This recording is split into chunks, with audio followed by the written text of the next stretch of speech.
Good afternoon. I'm Mike Coyne. We're interviewing Marc Weinrick, who has really a very unique and innovative project going on downtown, right down from the library.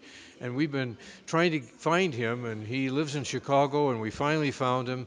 And Marc, welcome, and what an exciting project you have Thank here. you. Tell Thank me you. about yourself. Who are you, and about where did you come from? Well, I grew up about 10 miles south of here out in Beaver Grove and graduated from MSHS and moved away when I was 18 to do my undergraduate studies.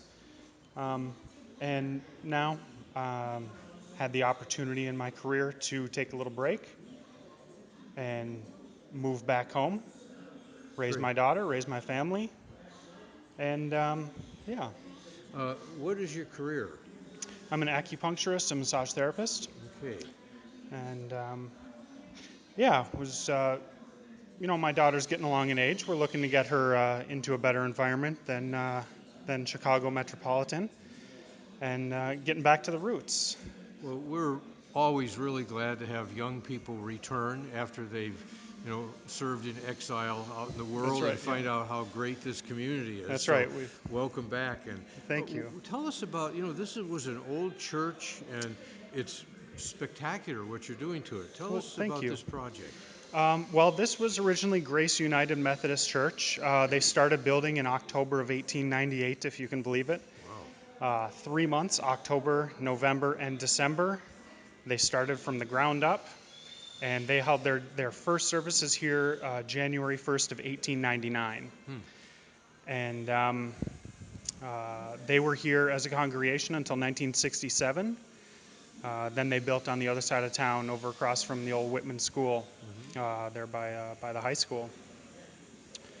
And the church has been for sale for a couple of years, and it's been, seen a multitude of uses. It was a Montessori school for a little while. It was a Baptist church for a little while.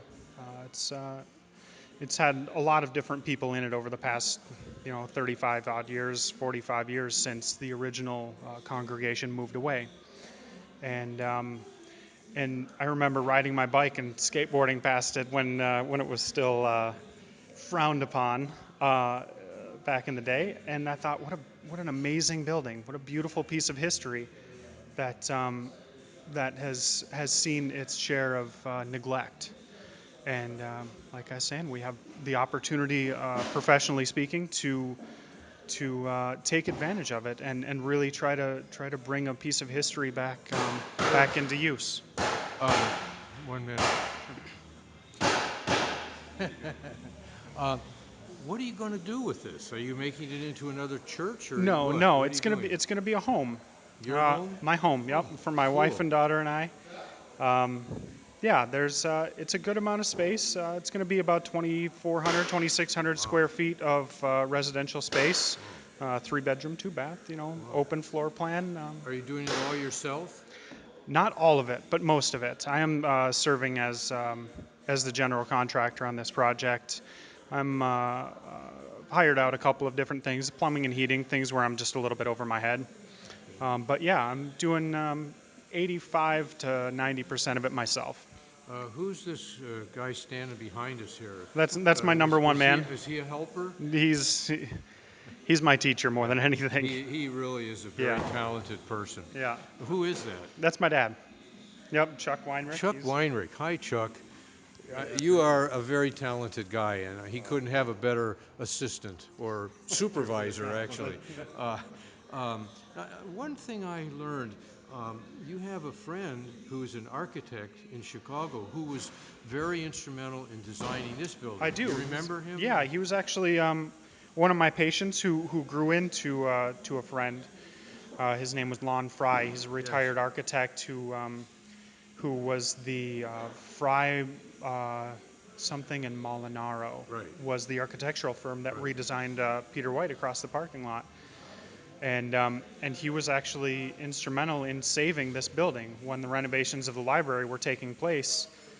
He the original plan was to level the entire lot, and this would have been a parking lot. But he took a step inside and said, what an amazing space. You can't demo this. It's gonna help the entire layout of the city block, and it's a building that needs to be and should be saved. Did he have any thoughts or suggestions as to what to He do with did, this? yeah. He had a Isn't that nice? whole bunch of input. Yeah, I had another friend of mine who's also an architect, just moved back here with his family as well. He was in New York City for a long time, but also born and raised local Marquette resident. Who's that? Joseph Rom.